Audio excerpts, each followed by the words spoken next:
Tonight we come to you from the beautiful campus of Ball State University. James Whitford has his squad sitting alone atop the MAC West standings. Meanwhile, Eastern Michigan tries to snap a 6-game skid. Who flies higher in tonight's Battle of the Birds?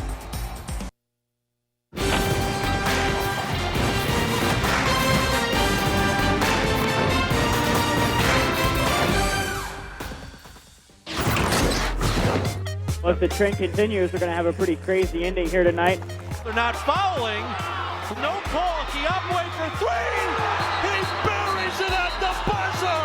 Has to just avoid the desperation. Inbound pass comes to Brown. He couldn't get it up. The Cardinals come into the Convocation Center and win by one, 88-87. Now the storyline writes itself.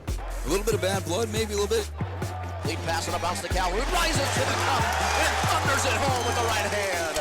Gives it up for Sellers. Unleashes it from the left baseline. And he connects. This has been a fine place for Ball State over the past couple of seasons. I think this Eastern Michigan team might be the best that Rob Murphy has had. Stop for a right wing three to Kiapway. And he buries it. Air balls, offensive rebound. Moses plays it in and one. Clock down to 2, down to 1. Triple zeros, and Ball State is tied atop the MAC West standings. It's been a lopsided rivalry as of late, heavily favoring Ball State. In the last 3 games, the Cardinals have scored nearly 100 points per game while shooting nearly 50% from the field. We welcome you inside Worthen Arena. The stage is set as Eastern Michigan and Ball State battle for positioning in the conference standings. Hello everyone, thanks for joining us tonight alongside Matt Gregg. I'm Noah Reed. Less than 2 weeks remaining in the regular season, just 2 games separate the second place team from the 9th place team. March hasn't started yet, Matt, but the madness has begun. No, the anticipation is building as we head toward postseason play, and for my money, there's not a more competitive league in the country than the Mid-American Conference. Less than a month ago, these were 2 of the best teams in the Mid-American Conference, but a lot has shaken up since then. As February started, Ball State and Eastern Michigan both near the top of the MAC standings, but both teams went on a 3-game losing streak as they had very rough stretches in their schedule. However, Ball State able to rebound with 2 overtime wins as February progressed. Eastern Michigan's slide continued as they've dropped to 0-5 this month. Let's take a look at the Eastern Michigan lineups. It's headlined by James Thompson, the reigning MAC Freshman of the Year, averages a double-double, 14 points, 11 rebounds per game. Yeah, James Thompson is a load, and he was the focus of the game planning yesterday in practice. However, you got some shooters out on the floor with Ray Lee and Ty Toney around him. Now we switch gears to Ball State. The same starting lineup we've seen the past few games. Taylor Persons coming off a career-high 32 points in an overtime win at Central Michigan, a shootout 109-100. Taylor Persons has been playing excellent lately. So has Franco House. But one thing to look at in this lineup, 6'6", 6'6", 6'6". They have a lot of flexibility to switch screens on defense. That's important tonight because Eastern Michigan, the base of their offense is that high pick and roll. So Ball State able to switch the 1 through the 4 will be very helpful for the Cardinals tonight. A trio of 6'6" guys as well as the 6'9" Trey Moses. It's been a lot of some success in the overtime for Ball State over the last 2 games, both on the road at Northern Illinois a week ago tonight, and Central Michigan on the road as well on Saturday. Came back, they were able to outscore the opponents by 18 points in overtime. Both of those games a 9-point overtime win. Taylor Persons had 13 in overtime against Central Michigan, 13 of his career high, 32 in that game. Franco House had 11 points in the overtime against Northern Illinois as well. And we're going to go down to our 3rd member of the broadcast crew, Jack Kaiser. Ball State senior Ryan Weber reached 1,000 career points on a second-half putback last week at Northern Illinois. Weber hit 7 threes that game, really epitomizing what he's been able to do in a Ball State jersey over the past 2 years. Associate head coach Jason Grunkmeyer told me at practice yesterday that the combination of Weber's height, quick release, and hunger for seeking shots is the reason why he's been able to score so much over the course of his career. The Cardinals will need his shooting tonight and throughout the rest of the season in order to continue to have success. Thank you for that, Jack. Ryan Weber over the last 4 games has averaged 16 points per game, is averaging 60% behind the three-point line as well. Head coach James Whitford told us he's not changed anything else. The shots are just finally starting to go down. He's an elite three-point shooter.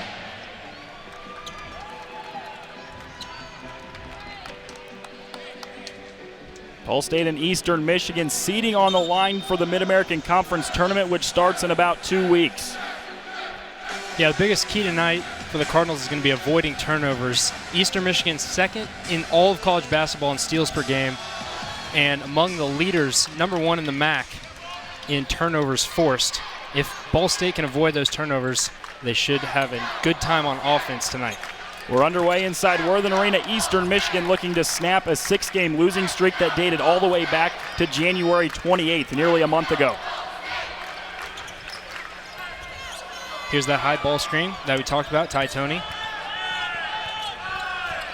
Shot clock down to 3. Toney, the floater from straight away off the heel of the rim, and Moses skies for the board. Yeah, Ball State knows that Eastern Michigan likes to attack off those high ball screens. James Whitford said yesterday the guards do not like to pass off those ball screens. They want to attack. Weber from deep, it's short.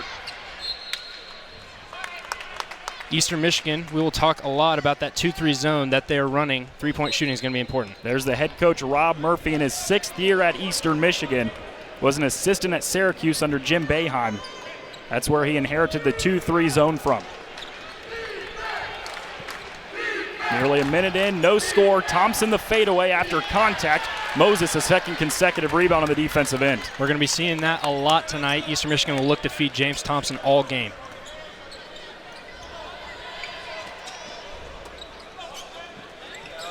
Getting the ball in the high post, that's how you activate that 2-3 zone, make it start rotating. Shot clock down to 10 for Ball State. And it's a turnover right through the hands of Persons. Yeah, that's what we talked about, avoiding those turnovers. If Eastern Michigan can force more than 15, winning record. There's head coach James Whitford in his 4th season. His first 2 years just 12-48, but in the 2 years since 38-24, really turning around the Ball State program. Step back, leave straight away off the heel of the rim. The Cardinals out on the run. Yeah, they're going to look to attack and transition all game. Easiest way to beat a 2-3 zone, don't let it set up. Nearly 2 minutes in, we don't have any buckets. Yeah, Eastern Michigan wants to keep this game ugly with that 2-3 zone. They play unconventionally. They like to keep it low scoring and ugly. Sellers from the right wing, and Ball State's on the board. Sean Sellers, an effective three-point shooter. There's no doubt about that. 43% on the season from behind the arc. Eastern Michigan hasn't beat Ball State in over 2 years. Lead to the rim, it's rejected by House. Franco House on the inside. How about that? That's one way to erase the high ball screen right there. That's what Ball State preaches, that pack line defense. Force it inside, don't let anything get inside. That's exactly what House did, Matt. Absolutely. As much as Eastern Michigan's defensive product is coming from Jim Boeheim in Syracuse, Coach James Whitford, a disciple of Sean Miller in Arizona, that pack line defense. One thing that's interesting, Ball State does not run the conventional 1-3-1 offensive set against the 2-3 zone. They run what they call Y, a 2-1-2. The purpose of that is to get 2 players on the baseline, which is the place that you want to attack from when you're attacking a 2-3 zone. Persons from way deep, it's off the right side of the rim. And that's exactly what Eastern Michigan wants them to do. That is why you play a 2-3 zone. Try to lead to contested shots for the opponents. How much does that unconventional 1-3-1 offense that Ball State doesn't run have to do with the fact that Eastern Michigan's 2-3 defense is brought up a little bit higher with the wings? Yeah, the difference about a Jim Boeheim zone is those forwards play extremely high. It almost looks like a 4-1 offense. The key is you can't stay stagnant and have the ball stay above the free throw line. You want to get the ball below the free throw line to activate the 2-3 zone, as I said. So you can put 2 baseline players down there, and allows you to pass down to the baseline a little bit easier on either side. A whistle inside, it's on Moses. 3-0 Ball State, nearly 3.5 minutes in. Eastern Michigan still without any points. Bond with a hand in his face, long. Nick Bond's an excellent defensive player, possibly the best defensive player in the conference. However, jump shot's not exactly his strong suit. Second chance opportunity, and Lee knocks down the three. We're tied. Lee coming off a season-high 27 against Western Michigan, went 10 of 17 from the field. Yeah, Ray Lee is one of those guys you call a microwave because he heats up quick. Weber off to the left, and Eastern Michigan is out on the run. Eastern Michigan does like to play a little bit slower when it comes to possessions per game. Ball State 21st in the country. Eastern Michigan a bit slower, but both teams do like to play fast. Up and under from Thompson. Eastern Michigan 5 consecutive. They have a 2-point lead. Yeah, the key on this 2-1-2 offense, as we talked about, is that the offensive players do match up with the defenders. So the key is quick ball movement and those freeze dribbles one way or the other. A near turnover, but Sellers handles it in the corner. The keys for tonight for Ball State on offense, Trey Moses and Franco House in the middle of that zone. A double team forces the turnover as bodies crash to the ground. And a jump ball, an alternating arrow will give it to Ball State. We've reached the first media timeout. It's Eastern Michigan by 2.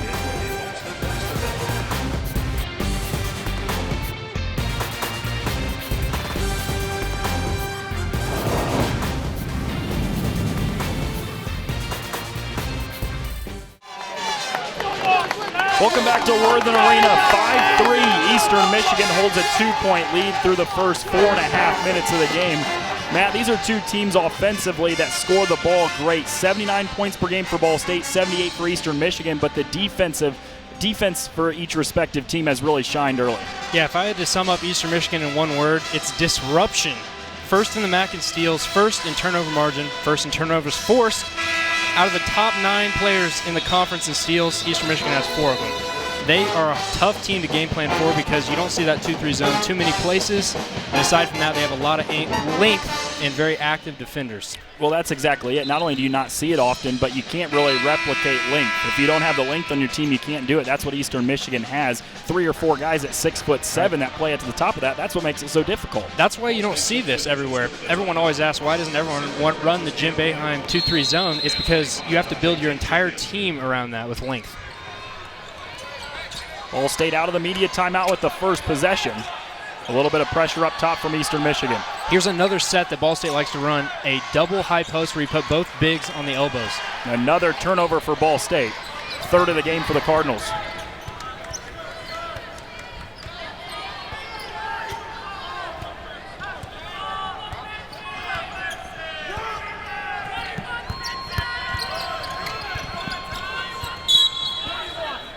A whistle off the ball. If that's on Moses, that's 2 on the big man for Ball State. Ball State definitely has more depth at the guard position. They can't afford to have Trey Moses and Franco House sitting on the bench. House checks in now with Moses going to the bench. So with just under 15 minutes remaining in the first half, Trey Moses already picks up 2 personal fouls. 3 consecutive double-doubles. He's now on the bench.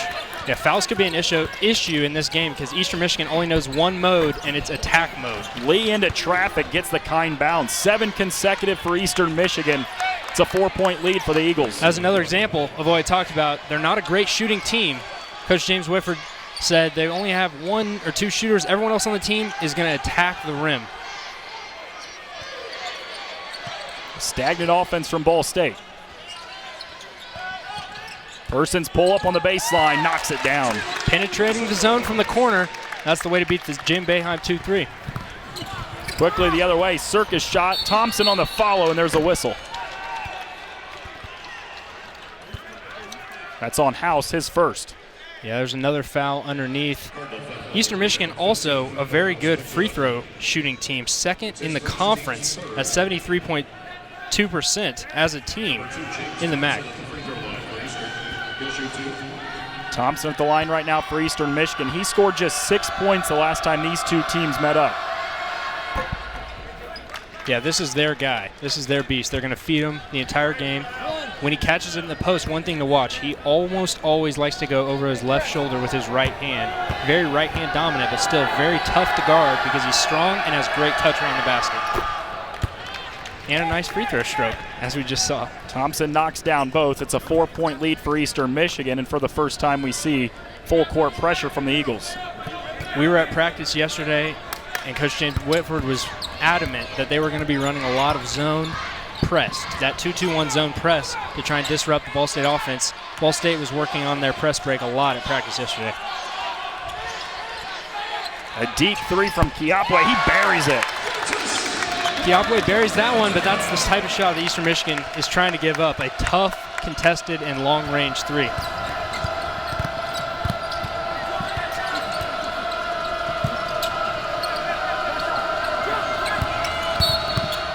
Lee down the baseline. It's a hand check on Kiapwe.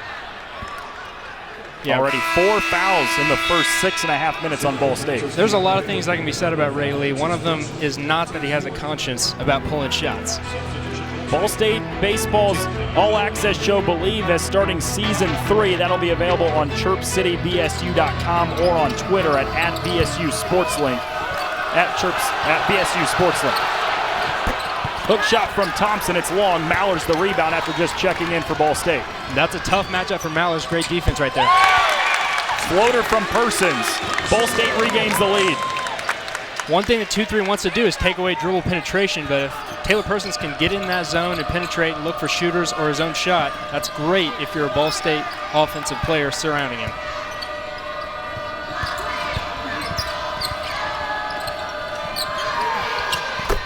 Lee straight away, and he knocks it down. As I said, he's a microwave. He can heat up quickly. He is a shooter and does not think twice about pulling those contested shots. Lee went 8 games without knocking down a three-pointer. The last time he knocked down a three-pointer was against Ball State. He's already knocked down 2 tonight. He can get super hot, as Miami found out last year. A school record 46 points against them last year, including 9 of 11 from behind the arc. House gets hit as he goes up. As I said, Franco House and Trey Moses, and I'll throw in Tajay T because Trey Moses is on the bench with foul trouble. The key to the Ball State offense, because they're going to be running in the lane at that high post spot against the 2-3.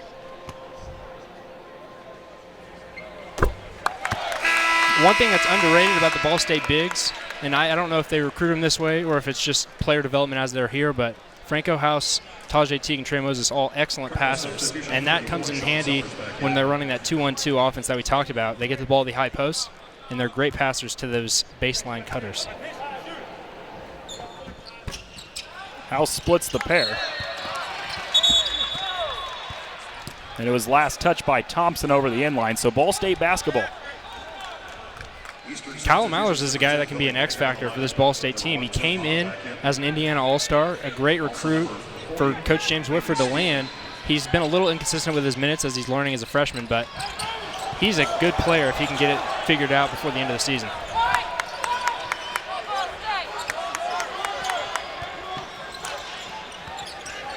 Here's that double high post offense that I was telling you about. Nearly intercepted. Sellers for 3, short. Kiapwe on the second chance, it's long. Well, that's the best time to shoot a 3 right there, is when you come off an offensive rebound or a broken play and you can step into a shot like that. That's a better shot selection from Francis Kiapwe. However, he was unable to stick that one. The foul was on Eastern Michigan, so a fresh 30 for Ball State. This is a little bit of a gamble for Coach James Whitford, bringing Trey Moses back into the game with 2 fouls. And there's still 12 minutes left in the first half here, Noah. Moses picked up those 2 fouls in about the first 4 minutes, has sat the last 4, but they elect to go with him. See, Trey Moses, good passing ability to Francis Kiapwe, who was able to penetrate the zone, but that's what Ball State is going to be looking to do. If you can get in 1 dribble, 2 dribbles into the zone, and then kick out and swing around, that's the Ball State offense that they're going to try and run tonight.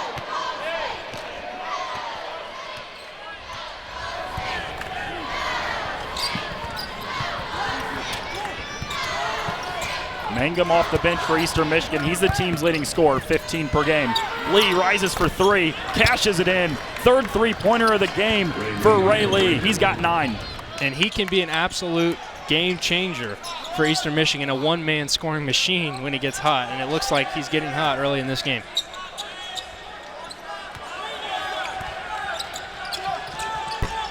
Teague 15-footer is long, and Eastern Michigan runs out. Good court awareness right there by Teague, but unable to corral it.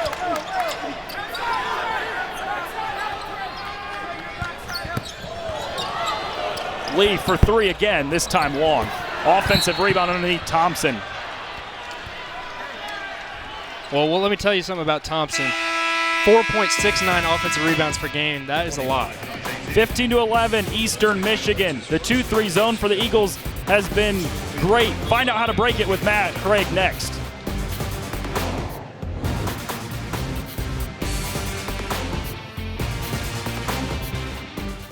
Eastern Michigan coach Rob Murphy runs the same defense as Jim Boeheim at Syracuse. Now, the biggest difference about a Jim Boeheim 2-3 zone is how high the forwards are set up as opposed to the average 2-3 zone.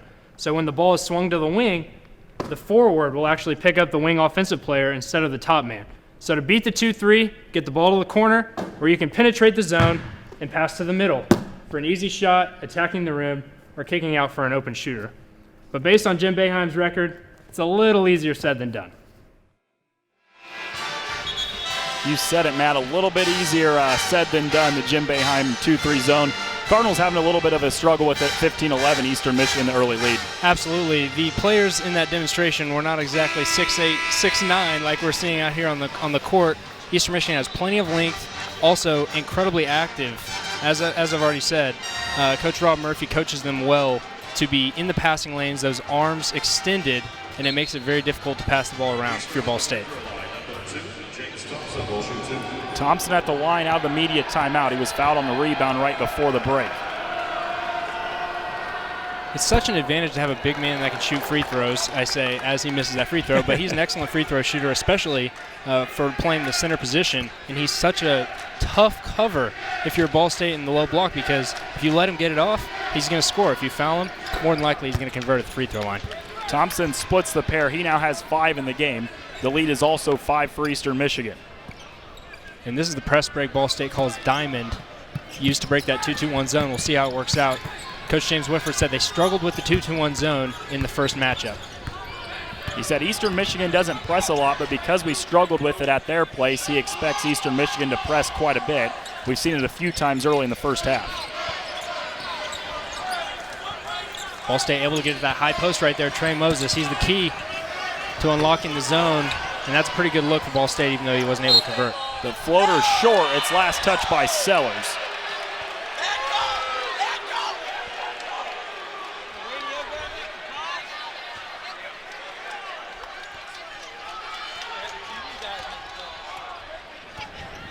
Eastern Michigan looking to snap 6 consecutive losses. They haven't won a game since January 28th. Here's a guy that hasn't gotten going yet. And Mangum buries the 3. It rattles in.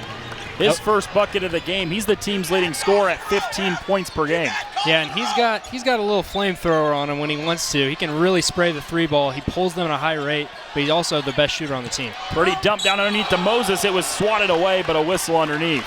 And that is option number 1 if you're Ball State. When you run that too high offense with players at each elbow, you get it to 1, able to go high-low for an easy layup. Ball State will take that all day. That is option number 1. Do you think they've settled for too many jumpers early on? Well, it's tough because they're a good three-point shooting team. And the thing is, they have a lot of guys that when they're open, they know they can make a shot. And you want them to have that confidence. However, working the ball to those high post shots, dump down for layups is ultimately what you're going for, and that'll open up the rest of the zone. The 8-point lead right now for Eastern Michigan, the largest it's been here in the first half. With Tajay Teague taking a seat, we have a lot of shooting on the floor right here. Sean Sellers, Ryan Weber, Kyle Mallers, and Taylor Persons all conceivably can hit the 3 ball. And now Franco House, when he's in the game, he's a decent 3-point shooter. 1 for 2 from Moses. He goes to the bench. The senior Franco House checks in. The misconception with that 2-3 zone is that it's easy to shoot 3s on it, but the way that they play it, where it's so spread out, it's tough. Mangum knocks down the 3. Back-to-back possessions with a Mangum 3, and it's a double-figure lead for Eastern Michigan. If you're Ball State, you've got to live with Eastern Michigan shooting 3s. They're just not that good of a 3-point shooting team percentage-wise. But Mangum and Lee, those are the 2 guys that can get hot and have hit early in this game.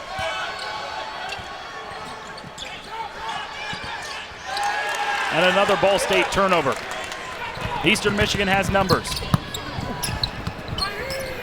Mangum again, 3 in a row. They're really going to have to cover on Mangum and Lee. They are confident and they can shoot the three ball when they're hot like they are now. 3 consecutive possessions with a Mangum 3. He's the team's leading scorer for a reason, over 15 a game. He has 9, and Eastern Michigan has Ball State more than doubled. 25-12 is the lead. How about this, Matt? Eastern Michigan, an 86% three-point shooting team tonight. On the season coming in, they were one of the worst in the MAC at 33. I mean, we were both at practice yesterday, and Coach Whitford said, you got to cover Lee, you got to cover Mangum, the rest of them, you can let them shoot. Those two are shooting, though, early on.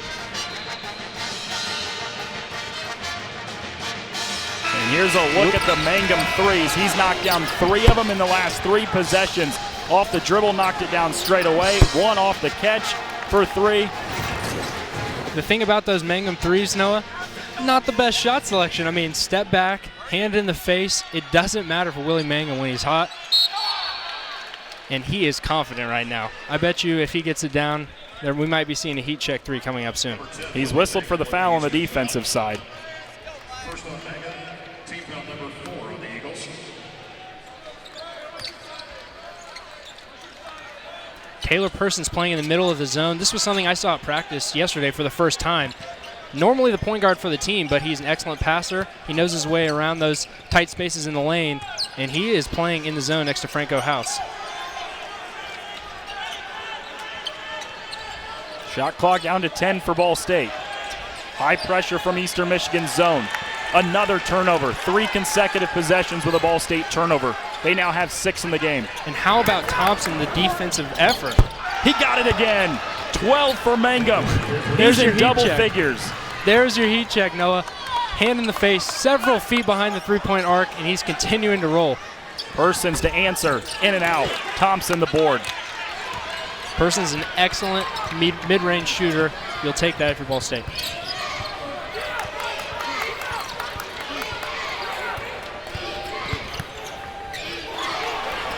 Can he do it again? He's got 5 3-pointers. My goodness, Willie Mangum. Noah, Ball State thought they got rid of Marcus Keene in the last game. Willie Mangum's putting on his best Marcus Keene impression early on here. 19-1 run for Eastern Michigan.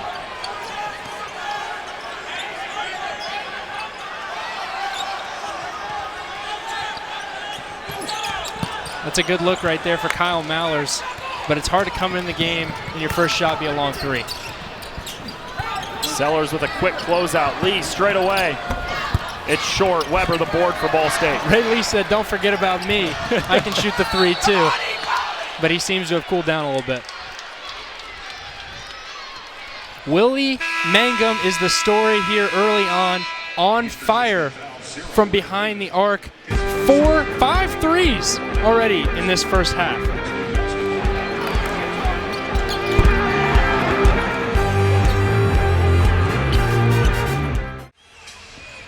It's all Eastern Michigan early, a 19-point lead on the road against Ball State. It's been a chippy rivalry as of late. For more, we go to Jack Kaiser. Noah, the last 2 times Ball State and Eastern Michigan have played, there have been a combined 11 technical fouls, 9 of which have gone against the Eagles, including 2 ejections. James Thompson about a year ago here at Worthington Arena, and Willie Mangum in the meeting earlier this season.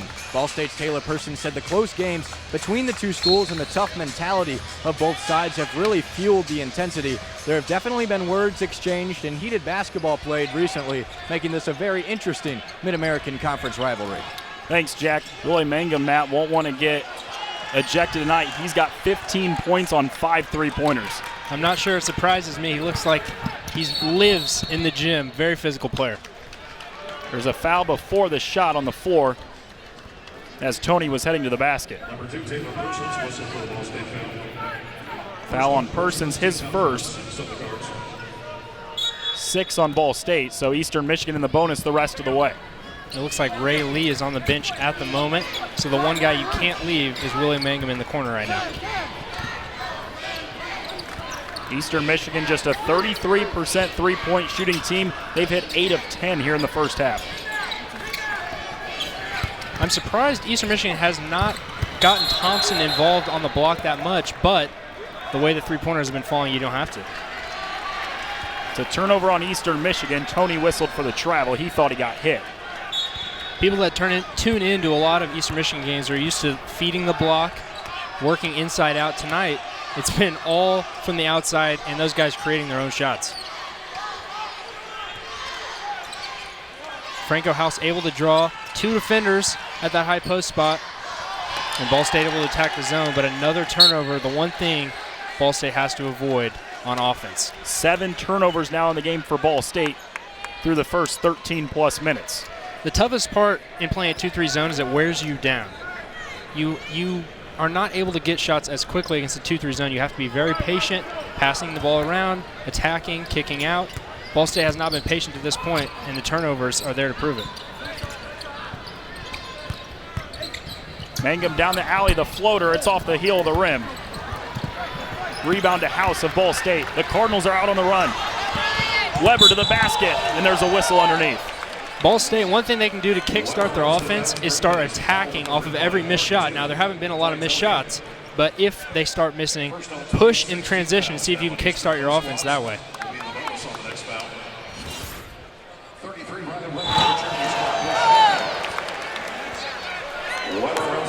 This also could be huge for Ryan Weber to see the ball go through the rim. For shooters, it's tough, as I said, to make your first shot a three-point shot. Sometimes it's good to attack the rim, see the ball go through with a couple free throws, and we'll see now if he's able to knock down some outside shots in the next couple possessions. Weber hits both. That puts an end to a 19-1 run for Eastern Michigan. You want to run Willie Mangum off the three. Not as good creating toward the basket as he is in the catch-and-shoot situations. Nobles with the floater. It rolls around the back of the rim, and there's a whistle on Madre. One thing that's really impressed me this year is Tajay Teague's rebounding. 5.7 rebounds per game. When you consider the amount of minutes that he plays, it's impressive. And he still has a lot of physicality to improve on. You know, he needs to develop his body, but he is just a natural rebounder, and he's just always seems to come up with the ball, and it's been a huge help to the Ball State Cardinals. That's something head coach James Whitford said during practice today. There's not another guy in this league with his size and with his athleticism as well, as he rattles in the first free throw. It's almost scary to think about how good he could be in his 4-year career at Ball State. If he develops physically, Coach James Whitford has shown that he can develop players over 2, 3, 4 years. Tajay Teague could really be a special player in the next couple of years for Ball State. He came in a year ago and redshirted as a freshman. The coaches said he came in and put on about 20 extra pounds, and that's made all the difference. He hits both free throws. Ball State's within 15. This is called a floppy set. That's how you try to get your players open on the wing, especially when they're guarded as tightly as Mangum is at the moment. Our first look at Thompson on the block. Great defense right there from Franco House. And House grabs the board. Teague down the left lane line. It's short. Teague penetrating is what you want there. I don't know if that was the shot the Ball State was looking for. And there's a whistle underneath. It's an offensive foul. And that is just his first, and as physically as he plays, that's absolutely essential for him to stay out of foul trouble. Their entire offense runs around James Thompson, even though he only has 5 points at this point.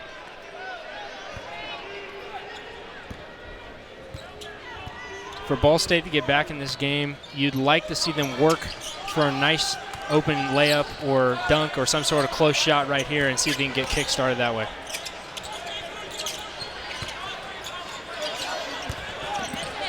And that's the way to do it right there. Franco House is so physical when he attacks the rim, and he takes his time. The pace that he plays with, especially when he attacks, is excellent. It's very hard to defend because you're expecting to just blow by you, but he keeps his body on you, and you can't stop him. 6 consecutive for Ball State. It's 31-18 Eastern Michigan. Nobles had it stripped away, and it was last off his knee. Ball State basketball. Some signs of life for Ball State. On a roll right now, and that's what you want to do. Run them off the line, make them attack the rim, Nobles, not as strong going to his right hand. How crucial was it for Ball State to weather that storm from Eastern Michigan? Because at some point or another, percentages have to start playing themselves out. They're not going to continue to shoot 80% from the three all game long. And it's demoralizing. It's demoralizing to see the other team just continue to drain threes, especially when the game plan coming in is that they're not great shooters. For Ball State to not get knocked completely out of the game is huge. Offensive rebound, second chance opportunity. Kiapwe rattles out.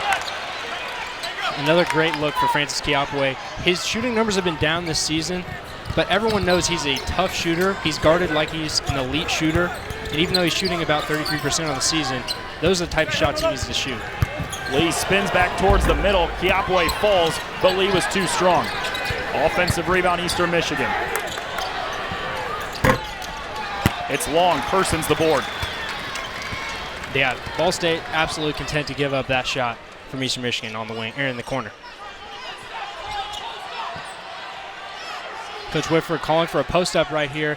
I think he's talking about Trey Moses if he can get one-on-one with that center player, Thompson, in the middle of the zone. The double team comes over from Eastern Michigan, and there's a whistle. 0, Ray Lee with the Eastern foul, his second. Team's 9. There's another foul on Ray Lee. It looks like he's going to stay in the game with 4 minutes to play in the half here, but that's another thing to keep your eye on because he has 11 points. He has been the second leading scorer and really the other charge of the offense for Eastern Michigan. Ray Lee with 11. That's second on the team. Mangum has 15. He's a perfect 5 for 5 from the three-point line as Moses goes to the line. Trey Moses started wearing a mouth guard when he got one of his teeth chipped in a conference game earlier this year. However, you don't often see the mouth guard in Trey's mouth. It's usually hanging out, as we see right there.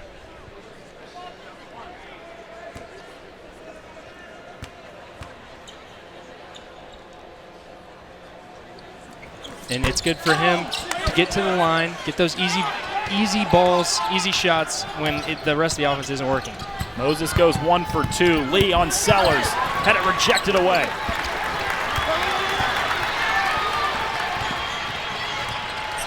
Ball State was down by as many as 19. It's down to 12 now. If Ball State can get a bucket heading into this media timeout, it's a huge momentum boost. Tipped away from Lee. And it'll be Ball State basketball after the break. When we come back, is a tomato a fruit or a vegetable? Find out when we go coast to coast with Taylor Persons.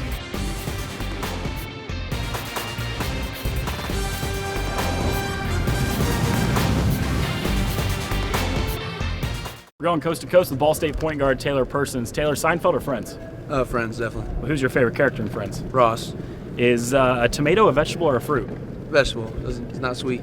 Is hot dog a sandwich? Absolutely not. Who is the worst singer and dancer on your team? Ryan Weber. Ryan Weber, why him? He's awful. If Coach James Whitford is yelling at you, what's he saying? Stop passing the ball to the other team. Who is, if you had one superhero power, what would it be? Read minds. Coast to coast with Taylor Persons. Yeah. Do you agree? Is a tomato a fruit or a vegetable? I think it's technically a fruit. I don't have strong opinions about that. I do have strong opinions that a hot dog is not a sandwich, though. Persons knocks down the 3, and Ball State's within 9. Ball State on a huge run now, right now. Coach James Whitford emphasizes those 4-minute wars, the time between immediate timeout. Ball State won the last 4-minute war convincingly. A kick from Sellers, so it's Eastern Michigan basketball. In the last 8.5 minutes, Ball State has held Eastern Michigan without a point, a 10-0 run.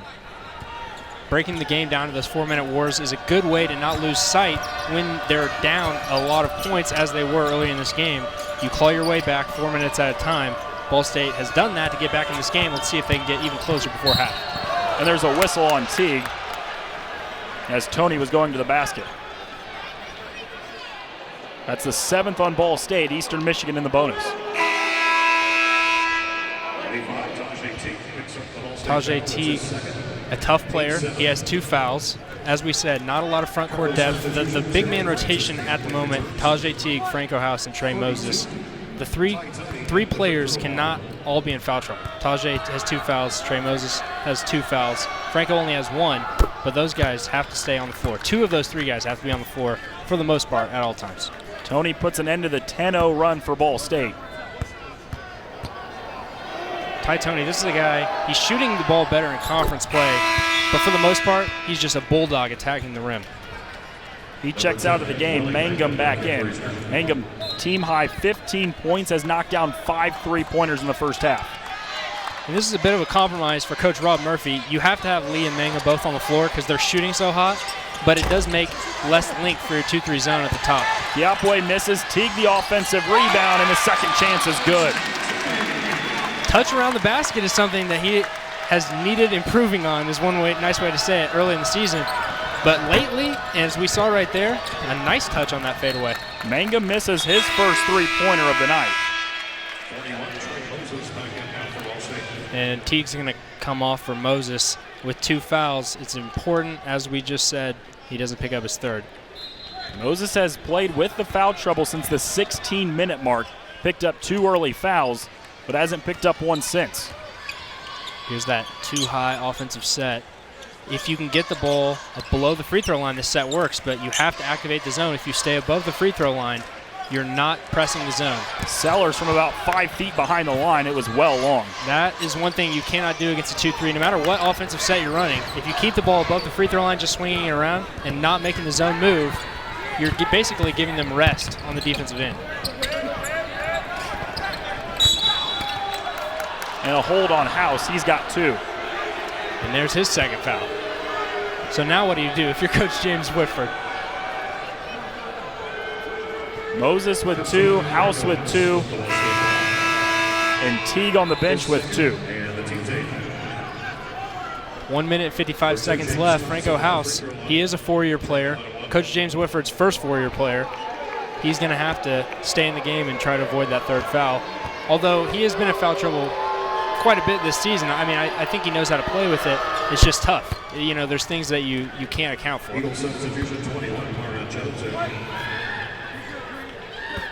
Thompson now has 6. That equals exactly what he had the first time these 2 teams met up over a month ago. Well, if the game plan was to stop Thompson, they've really done it. He has had to work extremely hard for those 7 points. Not able to score in any of those post moves, that is what he's known for. It's pretty much all coming from the free throw line. But how do you balance a guy like that, and then you have to go around other guys as underneath his House, he throws it down. How do you balance a game plan defensively when you got a guy like Thompson, but then you also have guys like Lee and Mangum who can go off, which is exactly what they're doing? Coming into the game, it was, we're going to take away Thompson, and if they beat us from the 3, then they beat us from the 3. I wonder if that changes at halftime, because you can kind of panic and say we need to change things. But the game plan coming in was we're going to let them try and beat us from the 3-point line. Lee was long on the 3, and Eastern Michigan has now missed its last 3 from the perimeter. A pretty pass underneath from Moses. Finish it off from House. How about that high-low action? We haven't seen enough of that, but Ball State is extremely good at that. Trey Moses, a great passer from the high post, able to find that cutter. Franco House on the baseline for the easy dunk.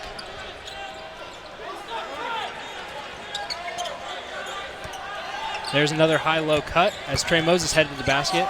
And Franco House, a great look. If they can get the ball in the middle of that zone and get those easy shots, they're going to be able to eat all day on the offensive side. The up and under from House has Ball State within 7, under a minute to play in the half.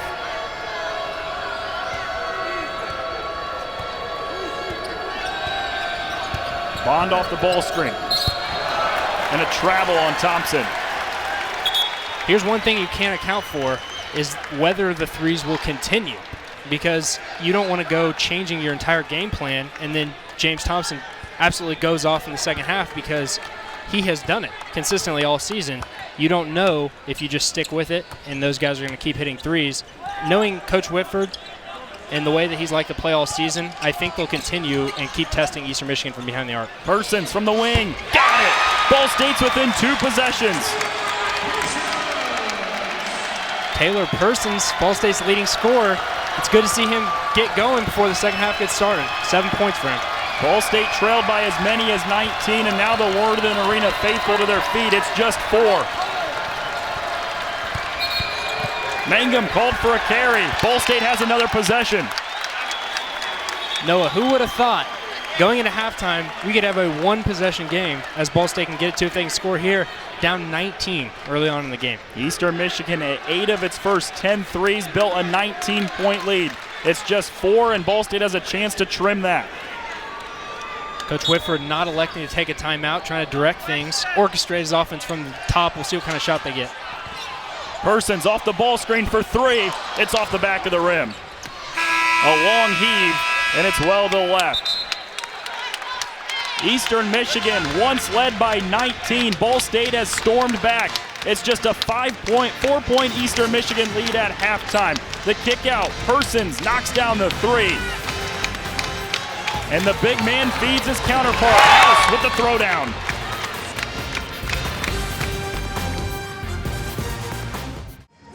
It's halftime here in Muncie with Ball State trailing Eastern Michigan 31-35 at the break. Willie Mangum leads all scorers with 15 points. We look out on the floor and we see these Division I athletes compete for their schools, but we don't always know what's going on in their lives off the court. Ball State's Zach Hollywood is a prime example.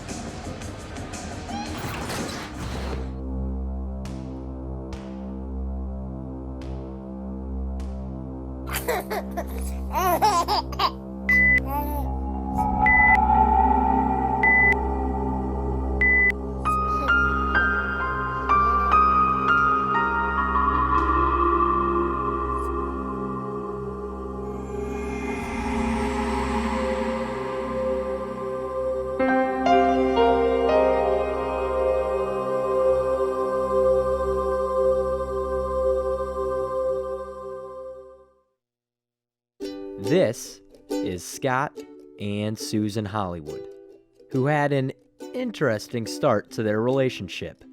I had an instant crush on her the minute that I saw her. One day I was walking out of the library and she looked at me and she said, "Hey, who are you going to winter ball with?" And I told her, and then she got this smile on her face and she started to walk away and I said, "Wait, why did you ask?" And she said, "Well, I was going to ask you." So I told her, I said, "Wait here." And she waited in the hallway and I walked back in and I told the other girl that I couldn't go with her. And I walked back out and I said, "Now you can ask me." On February 7th, 1998, Scott and Susan welcomed their only child, Zach, into their lives. It didn't take long to latch on to his mom. Anything that I ever wanted, I always went to my mom first. Zachary was definitely a mama's boy, so he could get away with a lot more from his mother than he could from me, certainly. It only shook one. At Bradley Bourbonnais Community High School, Zach played all 4 years on the varsity team and was cheered on by his biggest fan. There was times where my dad thought that she was going to get kicked out of the game. She was more fiery as a fan than my dad.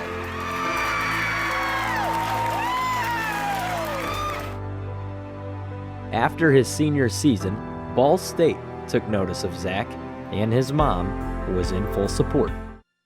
They knew that she was going to be that mom that was always there at the games and being really loud.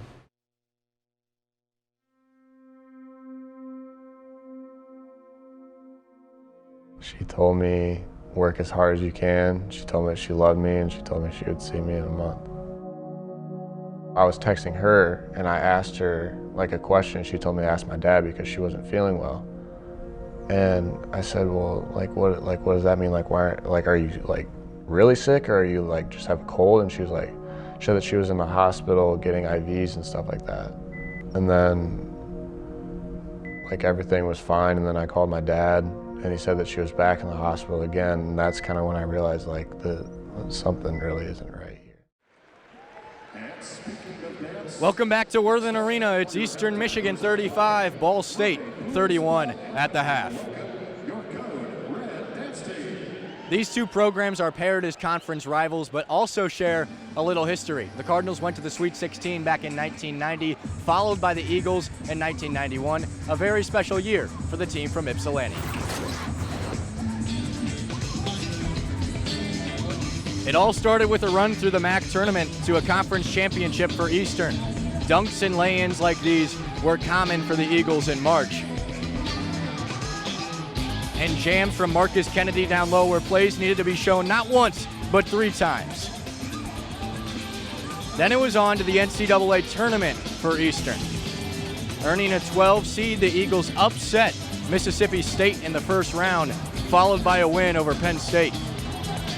Top-seeded North Carolina ended their run, but Carl Thomas and a host of other players were spectacular on both ends throughout all 3 games. But bringing it back to tonight's Mid-American Conference basketball coming up next, we have first half highlights and stats right here on ESPN3.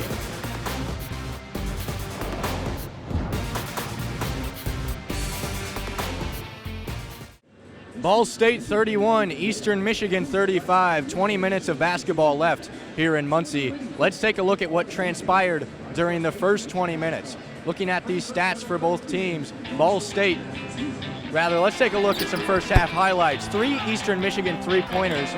Willie Mangum ended up hitting 5 in a row, but he was the main sharpshooter for the Eagles from behind the arc. They continued to light it up throughout the half. Ball State's defense struggled, and their offense struggled as well, turning the ball over. You see a turnover from Ryan Weber there, blocked shots, scrambles for the ball. Kiapaway struggled shooting at times. The entire team really did.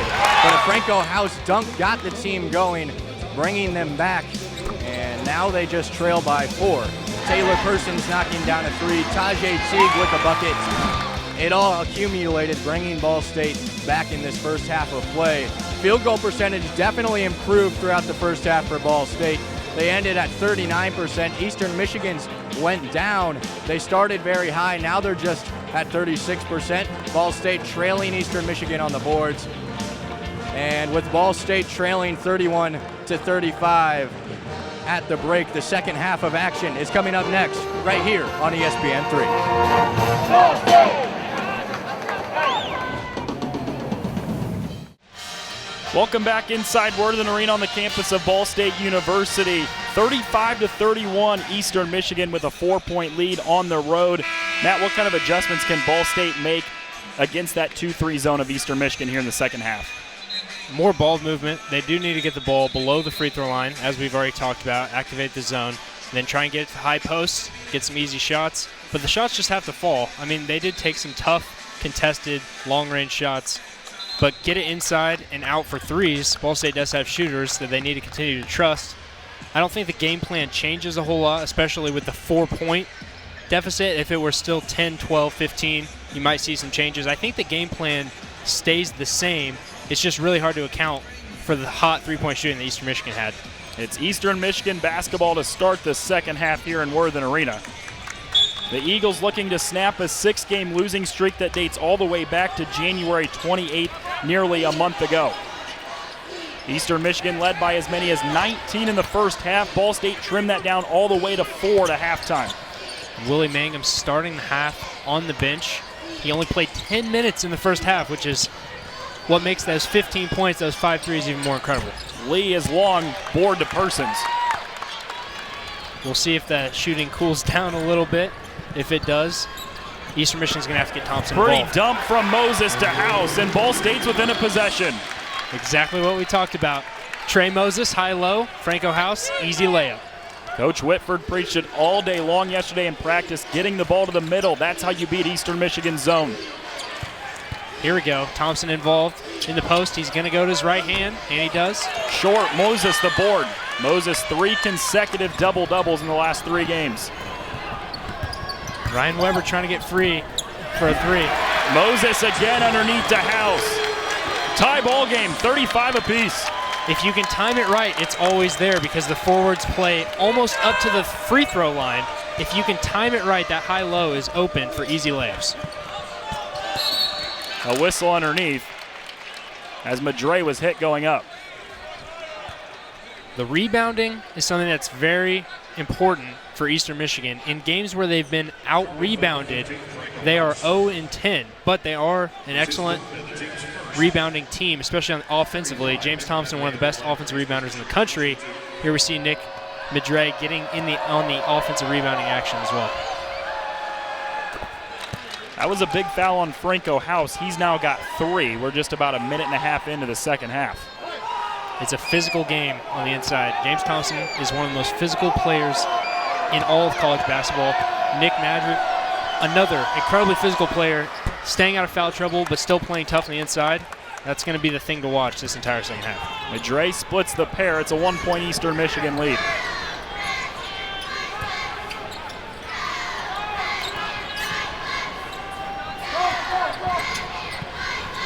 Ryan Weber still looking, getting ready to shoot that 3, but that pump fake alone does enough to draw 2 defenders in the 2-3 zone, and that's the type of thing you need. A turnover on the Weber pass. Eastern Michigan out on the break.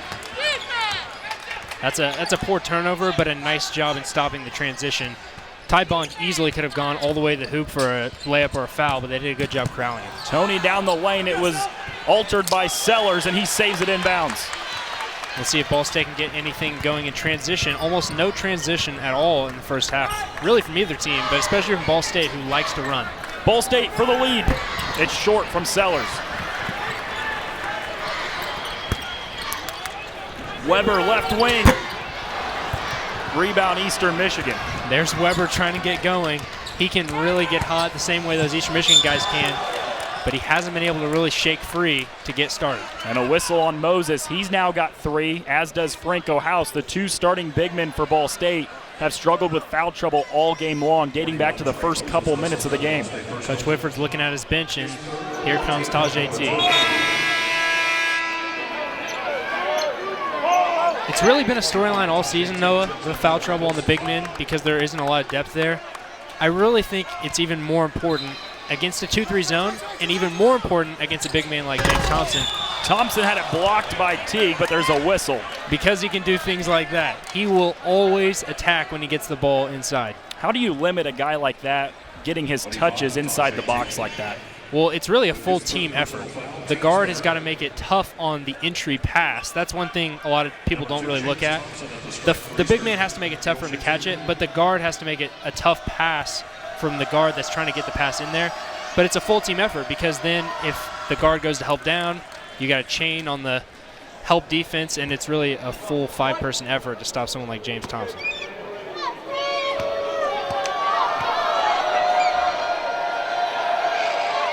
Let's check in with Jack Kaiser. Guys, you were just talking about Thompson being limited in the lane. I talked to Trey Moses at practice yesterday. They really focused on making him catch the ball outside of the lane and keeping him off the offensive glass last game when he was held to 2 points and 2 rebounds in the second half of play.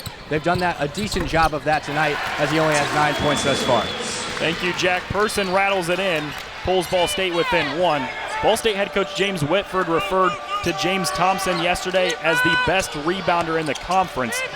Averages over 4.5 per game, as there's a whistle on Sellers on the floor. That 4.5 rebounds per game is good for second best in all of college basketball. Especially on the offensive glass. I mean, defensive rebounding is tough, especially out of a 2-3, it's a little tougher. But when you can put pressure on the offensive glass, it makes it so much harder for the other team to get out in transition. As we've seen tonight, Ball State not able to get in transition because you have to worry about those offensive rebounds. Thompson to the bench as Nobles checks in. Lee up and under. It's short. Teague the board. Ball State can take the lead on this possession. Taylor Persons got hot at the end of the first half. He already hit 1 mid-range jumper on the last possession. If he can continue scoring, that's huge. One of the big things with 2-3, as we said, taking away dribble penetration, that's Taylor Persons' game. And even though this is a balanced scoring offense, Taylor Persons is the kingpin for Ball State. The floater, and it kicks off the spring box. Off the leg of Eastern Michigan. Ball State gets fortunate. Kiapway off the bench for Ball State. Kiapway in the game, Sellers in the game, but Taylor Persons, I'm gonna guess, is gonna log some big minutes here in the second half. He's shooting the ball better. He's gonna have to shoot the ball well against 2-3, but if he can keep attacking and penetrating, that is really what Ball State needs from him. Persons has 12, the only Cardinal in double figures.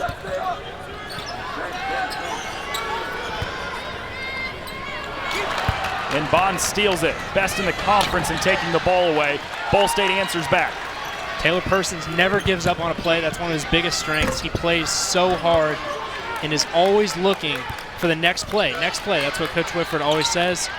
He really showed it right there, able to turn a steal into a steal the other way.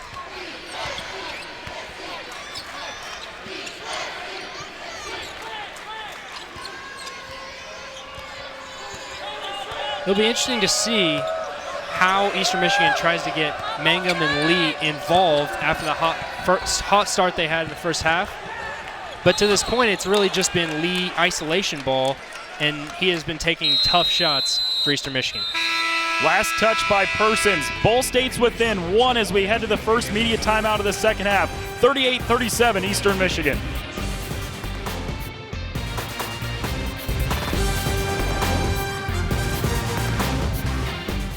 Welcome back inside Worthen Arena. 38-37 Eastern Michigan leads by 1. The Eagles led by as many as 19 in the first half. Ball State's trimmed that all the way down to 1, and it's all because getting the ball into the middle of the zone, Matt. Absolutely. As we said from the beginning, Franco House and Trey Moses were going to be the most important players. Early in the second half, we saw 2 high lows from Trey to Franco for layups or dunks. Those were the first 2 possessions of the second half. You see the Taylor Persons jumper from the baseline. That's what pulled Ball State within 1. If you're Eastern Michigan, what kind of adjustments do you have to make defensively? You know they're going to stick with the 2-3 zone, but they got to start changing things up to get the ball out of the middle. Well, this is one of the problems with running a 2-3 is it's not super flexible. You pretty much, you throw it out there, you have the principles that you play by, and you really have to stick with it. You can start trying to cheat the forwards down to cut off that high-low pass, but then you start giving up easy wing threes. Ball State hasn't hit them to this point, but Coach Rob Murphy knows you have some elite shooters on the other end.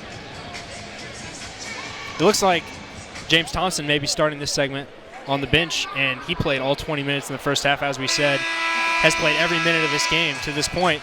That could be huge for Ball State. We'll see what they do with it.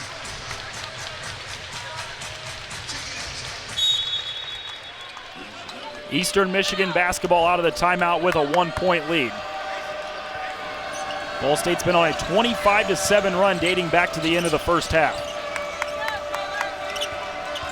Still no Willie Mangum for the Eagles.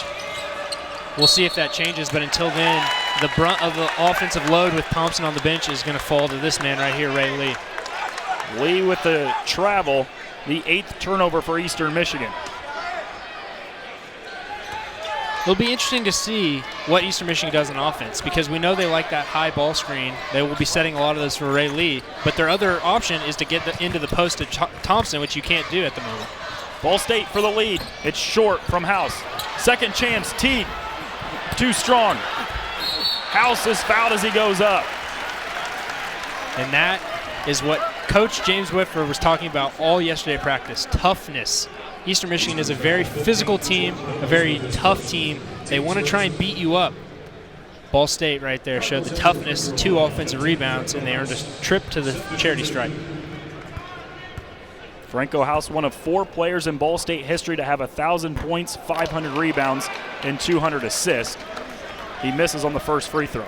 I mean, his impact to this program really can't be quantified. He was the only player, other than Caleb Mallory being a walk-on, the only scholarship player that Coach Whitford has had all 4 years that he's been here, and all those values that a new coach brings in, trying to reset the culture. Franco House really embodies those and has been able to be a consistent player on a very inconsistent rosters that Coach Whitford has had. Franco House has seen the days of 5-25 and 7-23. Those were his freshman and sophomore seasons. Last year as a junior enjoyed a 21-14 season. This year the Cardinals 17-10. Lee down the lane, count it, plus the foul. I don't know about that one, Noah. Franco House looked like he jumped straight up, and he has the law of verticality with him, but it looks like maybe he got him with the body. We'll see. Looked like he went straight up to me. Regardless, that's the 4th foul on Franco House. Still 14.5 minutes left. And that is huge. He will have to be on the bench for an extended period of time here. And that kind of call can really be important when we, come down the stretch. That is one that we'll have to reference. Lee can't convert on the three-point play. 41, Trey Moses back in for the Cardinals. They've stayed in that two-high offense. Well, there you go. As long as they're in the three ball, they can run whatever offense they want. Kiapaway gives Ball State its first lead since the 16:36 mark in the first half. Over 22 minutes of game action. Ball State takes the lead. You have to keep trusting those shooters. Sometimes they can be bad shots, but the one thing you can't do is take shooters away, or take the confidence of shooters away. Bond down the lane over the much taller Sellers, can't get it. Second chance for Eastern Michigan. Lee, the fadeaway, short. And there's a whistle underneath. It's on Madre of Eastern Michigan. What's interesting is Eastern Michigan has really gone away from the three-point jump shot here in this second half. Mangum obviously hasn't played, he's in the game now, and Lee hasn't hit one. And with Thompson on the bench, I mean, what do you do if you're the Eagles on offense? They've gone away from firing from deep. Which, I mean, is one thing that we talked about, Noah, was do you try and change your game plan? Coach Whitford hasn't, and the three-pointers have calmed down from what they were, which Eastern Michigan is not known to be a three-point shooting team, so they stuck it out, they took a chance, and it seems to be paying off as Ball State now has the lead. Eastern Michigan led 31-12 in the first half. It's now 41-40 Ball State. A 29-9 run in that stretch. Turnover Ball State. Eastern Michigan has numbers on the run. Lee to the basket. Gets it to go. Eastern Michigan regains the lead. I said this right off the top. Eastern Michigan only knows one mode, and that's attack mode. They will keep coming at you the whole game. One of the top scoring teams in the MAC at over 78 points per game. And Ball State had done a good job avoiding turnovers. How about that move right there from Tajay Teague? Tajay Teague with the bucket. The fake pass and able to finish. Tajay Teague, he can be special. We already said. He just has moments where you're like, wow, that guy, no one else can do that on this Ball State roster. He has very special moments. Teague now has 6. When he scores in double figures in MAC play, Ball State's 4-1. Bond for 3. It's off. Rebound Moses. The thing about Bond, he's a double-digit scorer, and he hasn't scored yet. That's a guy. We talked about what do you do if you're Eastern Michigan. That's a guy that needs to get either involved in the offense or make the most of the opportunities that he has been getting.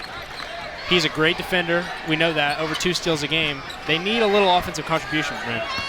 Shot clock down to 5. Pretty pass from Moses, and there's a foul on Thompson underneath. Teague to the line. That was another excellent pass. I mean, that no look over his shoulder, and it may have been a goaltend. I mean, that ball, it was on its way up, but it was getting close to the cylinder for Tajay Teague, but a great pass from Trey Moses to set it up. He's been putting on a display here in the second half. Moses about 3 to 4 assists per game. You don't see too many big men with numbers like that. And just look at the scoring. A season ago, 5.9 for Trey Moses, 5.9 points. He didn't play as many minutes, but almost doubled that, 9.9 points per game, 3rd on the team in scoring. Really, the improvement that he has shown from year 1 to year 2 is a big reason why the Cardinals have been so successful this year. Teague knocks down both. It's Ball State by 3. I asked Moses about that yesterday at practice, and he said it's just confidence carrying over from the CIT. In Ball State's postseason run, he averaged 13 points, 8 rebounds, 3 assists per game. On the other end, Eastern Michigan, the answer from Mangum. He's got 6 threes in the game, a game-high 18. Well, I called Ray Lee the microwave because he usually comes off the bench, but Mangum has been exactly that. Few minutes, but when he gets in, he is making the most of it. A near turnover, Weber corrals. Shot clock to 10, and there's a whistle on Eastern Michigan. 45 to 45, we're tied up inside Worthen Arena. When we come back, Matt Craig goes coast to coast with Ryan Weber.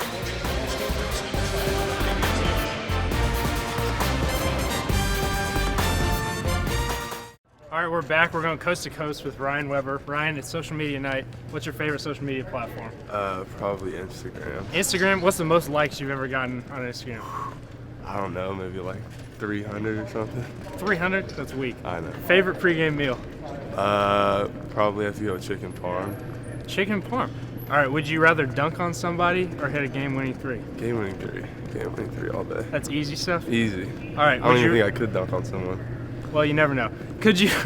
Would you rather live without one of your fingers or your phone for the rest of your life? Oh yeah, fingers out of here. I'm losing the finger for sure. All right, who's the funniest teammate on the team? Tajay. All right, coast to coast, Ryan Weber. That wasn't too bad. There's Ryan Weber. Coast to coast with Ryan Weber. Good time there from you and him, Matt. Yeah, I asked that to everyone, actually. Would you rather live the rest of your life without one of your fingers or your phone for the rest of your life? I think it says a lot about a guy. And Ryan Weber said he'd just, cut off a finger. There's Weber. He's long on the three. Might make basketball a little hard. But, hey, social media night. Hard to do social media without a phone. 45-45. Eastern Michigan has lost 6 in a row. Yeah, this just speaks to the depth of the Mid-American Conference. I mean, Eastern Michigan's currently at the bottom of the MAC West, but they are every bit as talented as every other team in the MAC. They were predicted to win the MAC West before the season started. Only 2 games separate second place from 9th place in the MAC. It's a logjam as we've hit to the final 2 weeks of the regular season. I mean, we'll see what seed Eastern Michigan gets in the tournament, but, it really doesn't matter. Those games are winnable. Persons is short on the deep three. Rebound Thompson. Other than maybe Akron, there's not a game you're going into saying, this is a tough one, we can't win this. Moses rejects Thompson. It's a turnover and Ball State goes the other way. Lead Persons to the free throw line. That was pretty good defense from Willie Mangum. It looked like maybe he got him on the arm, but he predicted which way he was going to go and cut him off in transition. But if you're Taylor Persons, you've got to keep attacking. Every time you get a transition look, trying to attack, and then maybe kick to an open shooter or try and finish, but he has got to stay attacking at every opportunity. Persons gives Ball State the lead.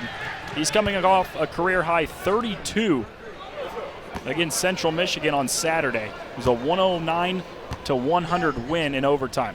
Coach James Whitford loves to use the analogy of baseball with Taylor Persons. Says he came in early in the season. He was a home run hitter. He tried to hit a home run too often, try and make too much out of a play, and he's done a better job of making simple plays. The turnovers are down, the assists are up, and the scoring is up for Taylor Persons, especially here in conference play. He's got 14 now. There's a whistle on Weber. He likes to say that Taylor learned to hit a single to the left and a double to the right. I feel like I've heard him say that in press conferences all year. That's something that Ball State really struggled with, was the point guard position the last few years, but Taylor Persons in his first year has really adjusted well and molded to that point guard position. Team leader in points and assists, 15 and 5 respectively. Well, he had a year to learn the offense. He sat out last year after transferring, and coming in, people knew he was going to be a leader on the team, which for a redshirt sophomore, you don't always get that. But they knew he was going to be a leader from the moment he became eligible to play, and he's really made the most of that. Scoring is something that the point guard position has not really seen for Ball State during Coach Whitford's tenure. Moses with his 8th rebound of the game, right at his average. And for Persons, it's not just the stats. I mean, the attitude that he has, the competitiveness and the toughness that he brings to the rest of the team, it's infectious, and he's really brought it and helped Ball State with that in that regard this year. There's Thompson getting involved. That's the type of thing that Eastern Michigan likes to do. Set the high ball screen, roll, get Thompson maybe in a mismatch, easy post up, easy score. Thompson's first bucket of the second half. He now has 11. In double figures for the 21st time this season. Sellers, deep three. Got it! He liked it from the moment it left his hand, Noah. He's been pulling them from deep, and they're starting to go down here in the second half. Sellers with 6, all of them from the perimeter. Near turnover for Eastern Michigan. Yeah, Thompson is an excellent and elite offensive scorer in the low post, not as good at passing. Mangum went down and out. Mangum knew he was shooting that from the moment he got the ball in the kick out. He was just looking for that opportunity, but who can blame him when you've already hit 6 of them? Skip pass to Mallers. Extra pass, Sellers, another 3 on the way. It's short. That's the type of shot Ball State will take 10 times out of 10. Great extra pass by Francis Kiapwe and an open 3 for Sellers, who had just hit one. Bond with the pull-up. Short. Thompson with the offensive opportunity. I'll say it again, 4.69 offensive rebounds per game. An elite offensive rebounder, and it changes the game. 50-49, Ball State leads by 1 with just over 8 minutes remaining from Worthen Arena.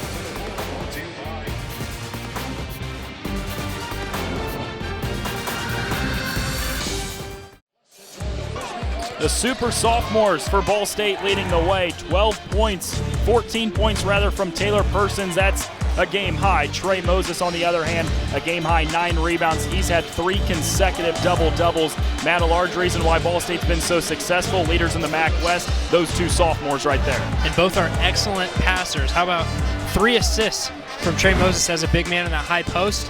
And Taylor Persons really carried Ball State when they were struggling in the first half. And he also averages over 5 assists a game, can really share the ball. These 2 guys are the keys, one from the outside and one from the inside, to that Ball State offense and cracking that 2-3 code. Those 2 guys, Taylor Persons and Trey Moses, lead Ball State in just about every major statistical category. Points, rebounds, steals, assists, field goal percentage. Those 2 do it all for the Cardinals.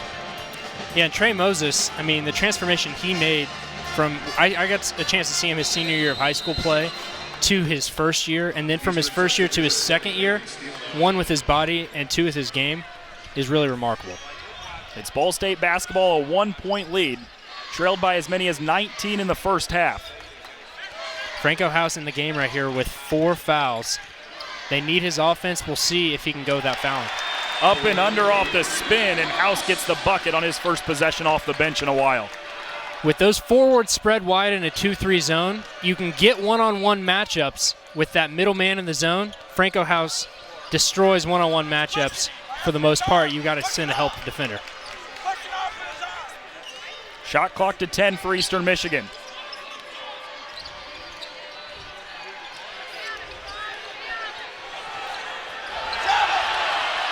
Mangum, deep left wing. Rattles in and out.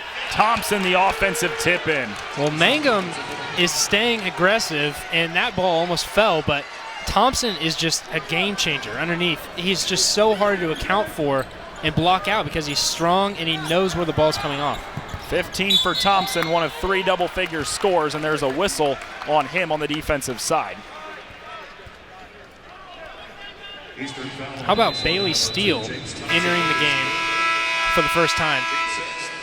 52-51, Ball State by 1. 7 minutes remaining from Worthen Arena as Ball State tries to hold on to the top spot in the MAC West.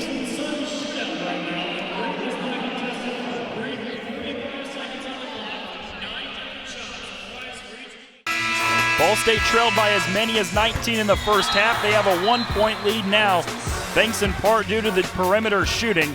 Ray Lee keeping it in it for Eastern Michigan. Yeah, Ray Lee, always going to be aggressive. You know that. But he has been attacking here in the second half. And how about Tajay Teague and Sean Sellers in the second half for Ball State? That perimeter shooting could be the difference maker. Ball State out-rebounding Eastern Michigan by 5. When Eastern Michigan gets out-rebounded by opponents, the Eagles are 0-10 in those games. Yeah, that is the number to watch. And Ball State 34-29 at the moment. Sellers for 3. It was short. Teague tried to tip it in. Weber gets the bounce. Ryan Weber, it's good to see him get involved in other ways since he hasn't been able to get open for a 3. How about this, Matt? Bailey Steele has started the last 22 games for Eastern Michigan as he catches, goes up and throws it down. We're seeing him for the first time 30-plus minutes into the game. Yeah, he doesn't come in until 7 minutes. It's a little strange from Coach Rob Murphy, but he's a solid player, and their starting center I'm sure he'll help with them in the lineup. I'd be interested to hear the game plan on him not coming in until this point. He will help clear out for Thompson because he's a decent shooter. And as we say that, of course, he runs to the bench. I wonder if they've seen things from Nick Medre in practice. Season 3 of Ball State Baseball's All Access show, Believe, can be seen on chirpcitybsu.com or on Twitter at @BSUSportsLink.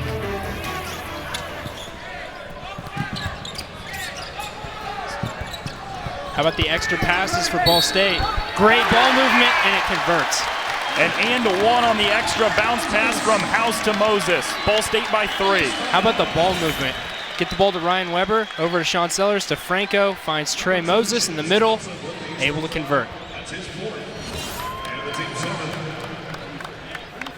Moses in the line and a chance for the three-point play.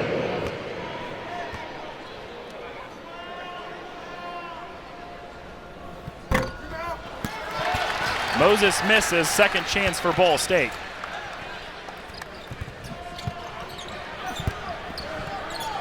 Kick out Sellers for 3. It's long. Another offensive rebound for Ball State, and it's a fresh 30. How about Ryan Weber? 3 offensive rebounds in the past 2 minutes of play and keeping Ball State possessions alive, giving them extra possessions. Ball State under 6 minutes away from holding on to the top spot in the MAC West and winning its 3rd consecutive. Shot clock to 10. Skip past Kiapwe, rises for 3, in and out. Another offensive rebound. Weber converts. Ball State's up 6. Bring the nasty, bring the toughness. That's what Coach Whitford said. And offensive rebounds, the best way to do that. 4 of them for Ball State in the last possession. Life inside Worthen Arena. The fans to their feet. Lee to answer. Yes. Ray Lee. He has been the man for Eastern Michigan. Now 18 points. And he's been the guy that they've turned to all game long. It hasn't been Thompson, as we expected. It hasn't been Mangum. It's been Ray Lee. Let's go to Jack Kaiser on the sidelines. In that last media timeout, Coach Whitford was stressing to his team more variety in the post with Franco House and Trey Moses. Obviously, that worked with Moses getting a three-point play. And he also stressed movement along the outside. Offensive rebounding has been apparent for Ball State as Ryan Weber hit a 3 on that last possession. Kiapwe into the lane, kicks Sellers. How about Weber again. How about rattles the it pass? in. Franco House finding Ryan Weber. That the ability to have Franco House on the floor with 4 fouls, it changes things, and Ryan Weber finally able to shake free for a 3. Lee can't answer, in and out. Kiapwe the board. They need Franco House on the floor. He's the kingpin, as we said. In the middle of the zone, you have to have someone that can score and pass. He's done both in the second half. Spin move, House. He goes to the free throw line now. He's so tough to cover. He can hit that little mid-range jump shot. He can attack you. If he doesn't see help, he's going to attack the rim, and he's a load to handle, or he can kick out for open shooters, as we've seen all game. He picked up his 4th foul 14 minutes ago. As Madre for Eastern Michigan now fouls out, that's his 5th. How about Franco House, though? How impressive has he been able to play and be so effective with 4 fouls this entire second half? That's tough, but that just shows the experience. I mean, he's the most experienced Ball State player, and that shows. He's been in situations like this. He's had to play before with foul trouble, and he knows what to do. He's attacking on the offensive end. You know, he didn't have Thompson as a assignment on the defensive end. That helps, but he just knows how to play smart. Misses the first free throw. Ball State's point guard Taylor Persons back into the lineup.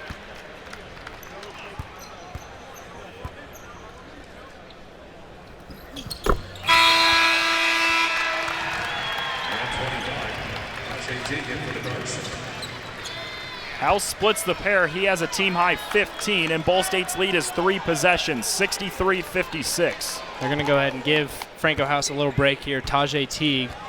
They have a small lead, Ball State does. With Franco House on the bench, can they hold it? We have a immediate timeout coming up. Mangum into the paint, over Persons, bounces out. Steal the offensive rebound. It's a fresh 30, Eastern Michigan. Mangum for 3, cans it. Big three from Mangum. He's got 21. That's a game high. They're going to stay aggressive. Mangum and Lee are just gunners for Eastern Michigan. They will keep shooting, and they have hit a bunch this game. That's a 7-3 for Willie Mangum, and if he gets a chance next possession, he's going to go for his 8th. Moses, the pretty dump underneath to Teague, and Teague's hit as he goes up. That's another great pass from Trey Moses. It doesn't count as an assist, but it's still a great pass. 63-59. Ryan Weber, the senior, keeping Ball State in the lead. Knocked down 2 big consecutive threes.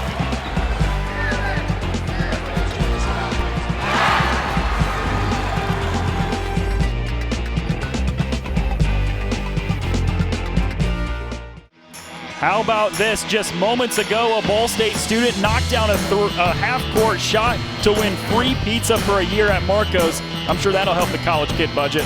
Look at the look on his face. He knew it. He had it. He had the confidence to step up and knock that thing down, and he did. He's going to be eating a lot of pizza here in the next year. 19 made three-pointers between Eastern Michigan and Ball State tonight, but I'm not sure any of them bigger than that. Yeah, no matter what happens, that might have just been the play of the game right there. 63-59, Ball State leads by 4 with 3:40 remaining in the game. A win for Ball State is their 3rd in a row, and it'll keep them in the top spot in the MAC West standings. There's a look at Mike New, the head football coach here at Ball State. Former quarterbacks coach for the New Orleans Saints, where he was the mentor for Drew Brees. Teague misses the first. Tajay Teague has struggled at the free throw line a little bit, 59%. Not the best on the team. He's struggled from there. Looking to improve here. This would be a big one. 1 of 2 from Teague as he heads to the bench. The senior Franco House, who has 4 fouls, back into the lineup.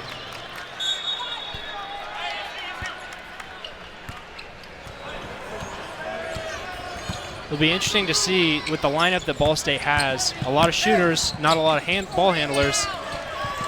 What they do with that, Weber and Sellers are going to be able to stretch the floor. We'll see if Eastern Michigan starts applying pressure, if they have the handle that they need. Eastern Michigan short on the floater. No look, skip past Sellers for 3. Toilet bowl's out. And there's a whistle on Moses of Ball State. That gives him 4. Eastern Michigan is in the bonus. It was an off-ball foul. You don't often see that, especially from an offensive player.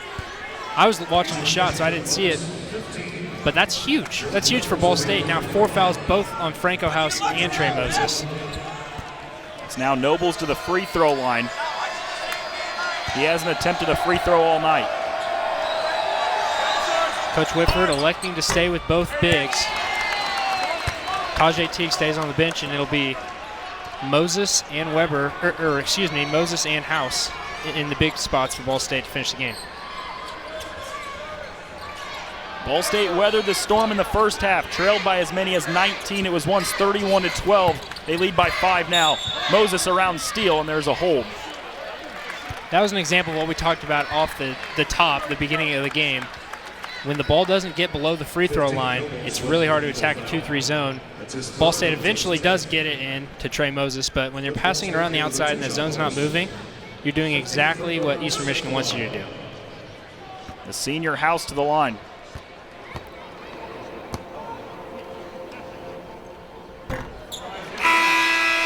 Franco House, a 79% free throw shooter. That's something that he's improved quite a bit over his Ball State career.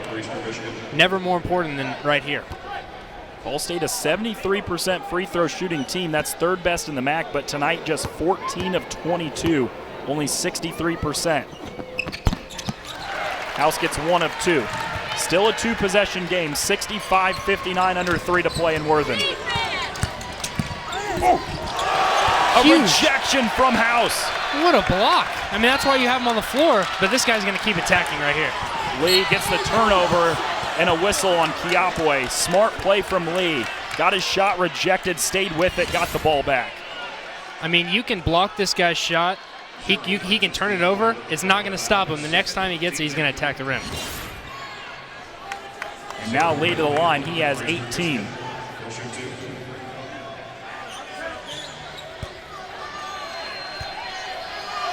as we mentioned, Ray Lee, not even the top 2 leading scorers for Eastern Michigan, those being Mangum and Thompson, but he can get extremely hot. 46 points, as we said, just a year ago, school record he holds for most points in a game. And tonight, he has been the leader offensively for the Eagles. He had 24 the last time they played Ball State about a month ago. He hits both free throws. He now has 20 in this game. It's the 10th time this season he's at least 20 as Persons checks in for Ball State. And really, Eastern Michigan has played the game at their pace all night, 65-61. Ball State would prefer to play a much more up-tempo game. I mean, both teams went over 100 in the Ball State's last game against Central Michigan. They would prefer to play at that up-and-down pace. Eastern Michigan slowed it down, and that's why they've kept it close and had the lead for most of the game. Dump underneath to House. And 3 in the lane whistled on House.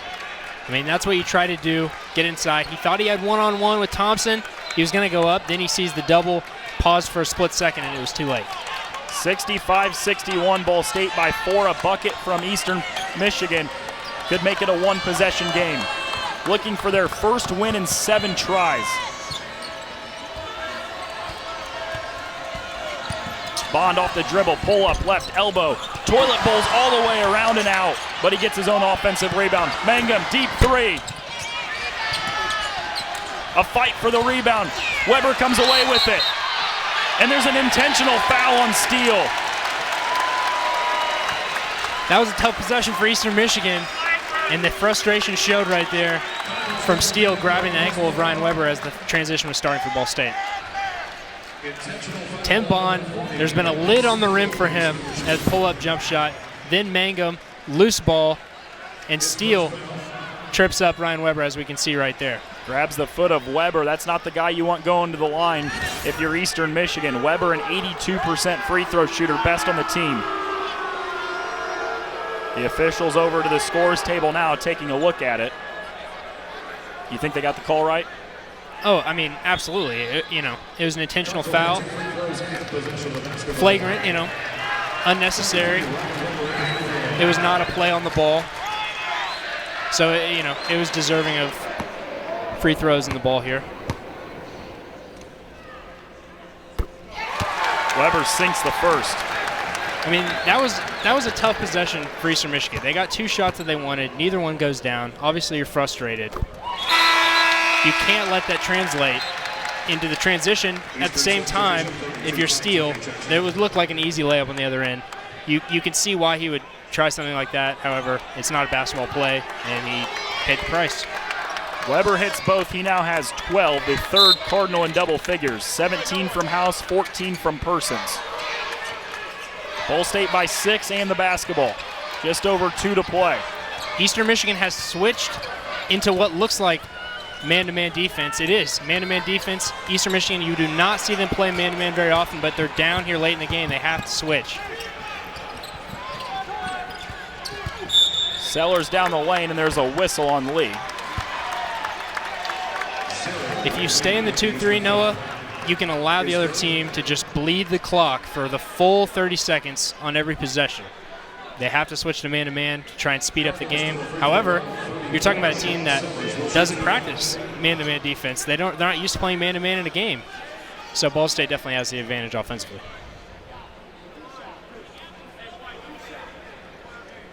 Sellers to the line. He has 6 points tonight. 2 of 9 free throws, or 2 of 9 field goals for Sean Sellers. He struggled, but a free throw there for him. Let's go to Jack Kaiser on the sidelines. Guys, things starting to get a little bit chippy like the last couple of games down here. Coach Whitford calling for a technical foul on one of the Eastern Michigan players, and you saw the intentional foul on the last possession.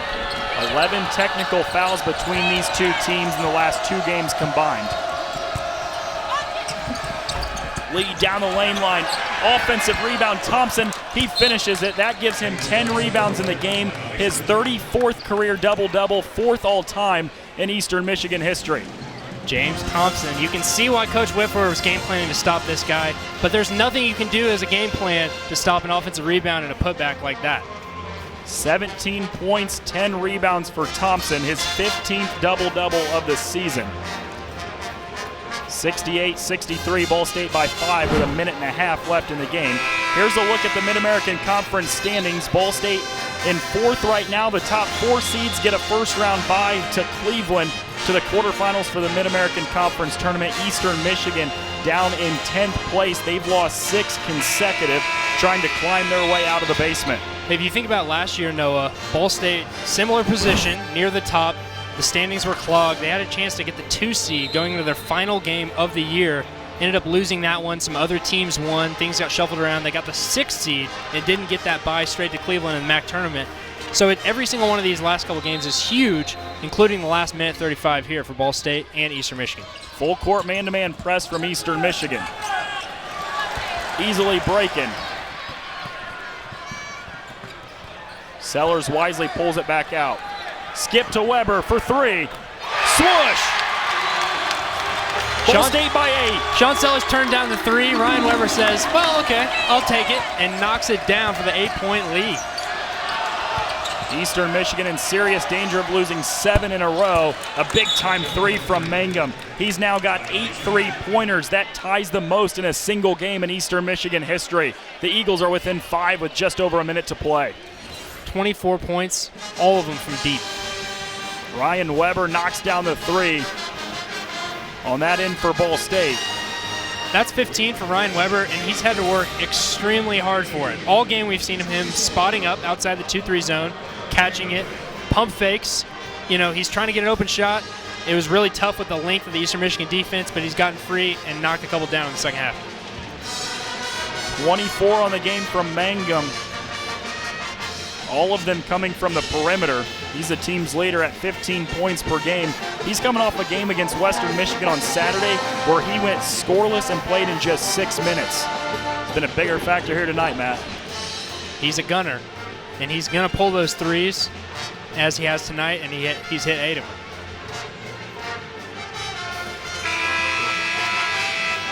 (71-66), Ball State by 5, just over a minute to play. A year ago in Eastern Michigan, game went into double overtime. Eastern Michigan took the lead. There was a couple no calls. Francis Kiapaway knocked down a 3 as time expired to give Ball State an 88-87 win. This one, just like most of the games between these two schools, going down to the wire. 5-point game, just over a minute left on the clock.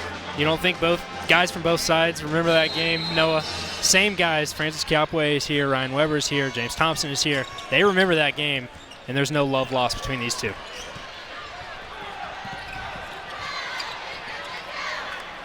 Under a minute to play.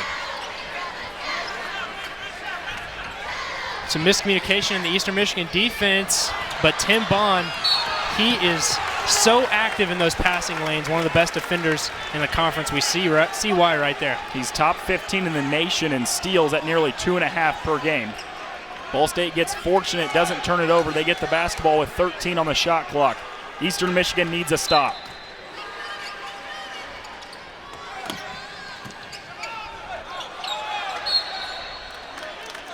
Able to get it to Trey Moses, a guy you like to see the confidence in him, able to stand in. He knows he's going to get fouled. He doesn't look to maybe force a pass to a guard with a higher free throw percentage. He says, all right, I'll take these free throws myself. At the free throw line is where Moses struggles, though. Just a 55% free throw shooter this season. Gets the first, it's all net. Ball State by 6. Another free throw here from Moses can make it a 3-possession game with 48 seconds left. He may only have 5 points, but the 10 rebounds and the assists that Trey Moses has contributed, 3 assists, and you don't get an assist for those fouls, but the passes he's had has really changed the game. Tony into the paint, finishes off the glass. 5-point game. Taylor Persons is the guy you want with the ball if you're Ball State right now. He's calm with it, knows what to do. Finds Sean Sellers, who's fouled. Eastern Michigan went for the steal first on that possession, but it took about 10 seconds off the clock. Sellers to the line. Ball State looking to lock up its 3rd consecutive win. They dropped 3 in a row, but have answered back with 2 in a row in the win column. Sellers connects, 6-point lead. We've said it before, we'll say it again. Every win matters. They could come all the way up to 2. With this win, they'll be at the top of the MAC West. We'll see how the other games go, but every single game is huge for Ball State, and if they're able to finish this off, it's going to be a great win. 75-68, Eastern Michigan taking as much time as possible. Bond, the turnaround over Weber. It's deflected, and Moses the rebound.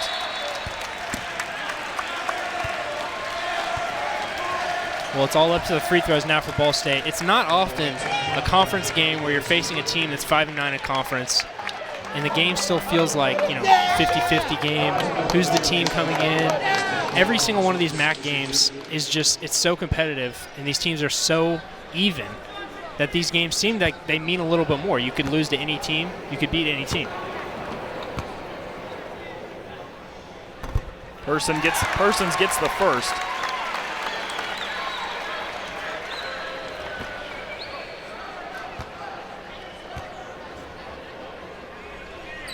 Second as well. 9-point lead for Ball State, just over 20 seconds left. Lee uncontested with the layup. Yeah, if you're Ball State, you don't want to foul. You go ahead and give up an easy layup, but you don't want to stop the clock with a foul.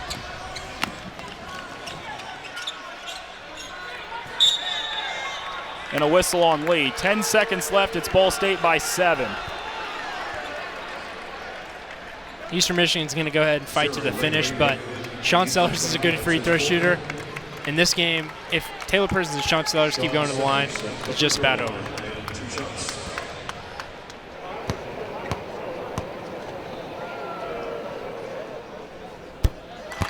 Sellers now with 10. That's 4 out of the last 5 in double figures.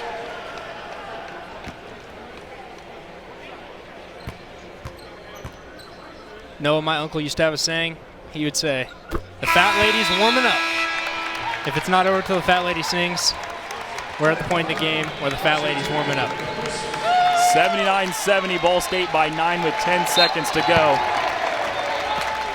And Worthen Arena fans to their feet.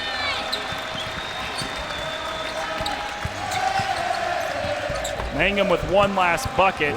He's got 26. Ball State will improve to 9-6 in the Mid-American Conference, 18-10 overall, and most importantly, they stay atop the MAC West and have themselves a top 4 seed overall. Just a week and a half left in the season, and Ball State with a top 4 seed would make their way to Cleveland. A first-round bye to the quarterfinals. A 79-72 win for the Cardinals. Impressive showing after falling behind by 19. I mean, that's a huge win just for mentally. You say, we're down by 19, but we can still come back and win this game. Even though it was early in the game, the way that they were able to fight back means a lot for Ball State. They're going to be calling on that when they have a lead or have a deficit here at the end of the season, even into the MAC tournament. It was a 31-12 lead at one point in the first half for Eastern Michigan. Ball State weathered the storm. They come back to win 79-72. Our Jack Kaiser is down on the court with James Whitford. Thanks, Noah. Coach, you had a big run at the end of the first half to cut it to 4. How important was that for your team? It was huge, and we did it much like our Northern Illinois game. We did it with our defense. They didn't score a field goal for the final 8 minutes of the first half, and to me, that's what won us the game. Franco House, Taylor Persons, and Ryan Weber all in double figures, and the offense was much more effective in the second half. What was working? We got the ball inside a lot more. We weren't able to get the ball inside in the first half, and we were shooting really deep threes, and we had to get the ball touches inside. And when we got touches inside, then we were effective. Thanks, Coach. Congratulations. Thank you, Jack. Head coach James Whitford after a 79-72 win for Ball State. Final game highlights and stats after this on ESPN3. A come-from-behind victory for Ball State, 79-72. Ball State remains atop the MAC West standings. A big come-from-behind victory for Ball State, a 79-72 win. Matt, Ball State did a great job offensively getting the ball into the middle of the zone in the second half against Eastern Michigan. Yeah, they started very stagnant, but once they were able to get it in, some passes from Trey Moses to Franco House for layups, it opened up the outside game. They were finally able to start hitting some threes, and from there, inside, outside, their offense started rolling. It was all Eastern Michigan to start, off to a 31-12 start. Large reason because of Ray Lee. Ray Lee was hot in the first half and attacked the rim the whole game when the three-pointers cooled down. Ball State was able to answer back, though, in the second half. A slew of three-pointers from Sean Sellers. Teague was able to get to the basket as well. Weber, the senior, had a couple big threes late. Once those three-pointers started falling for Weber and for Sellers, it opened up the whole game for Ball State. As we said, the offense got rolling, and from there, it was tough for Eastern Michigan to keep up. How about that? Trey Moses, all game in the middle of that zone, attacking, passing, and scoring. There's a look at the final game statistics, 79-72, the Ball State win. Eastern Michigan connected on 12 three-pointers. They stayed hot all game long, but the biggest telling stat, Ball State out-rebounds Eastern Michigan by 10, Matt. James Thompson is a beast on the boards. We've said that all game. Eastern Michigan now falls to 0-11 when they're out-rebounded by opponents. Today's Ball State Sports Link production was produced by Tori Fox and directed by J.C. Obringer. For Matt Craig and Jack Kaiser, I'm Noah Reed saying so long from Muncie, where Ball State wins 79-72 to remain atop the MAC West. To watch this entire game on replay, as well as other games in our family of ESPN networks, log on to watchespn.com or download the Watch ESPN app. Thanks everybody for watching. This has been a presentation of ESPN.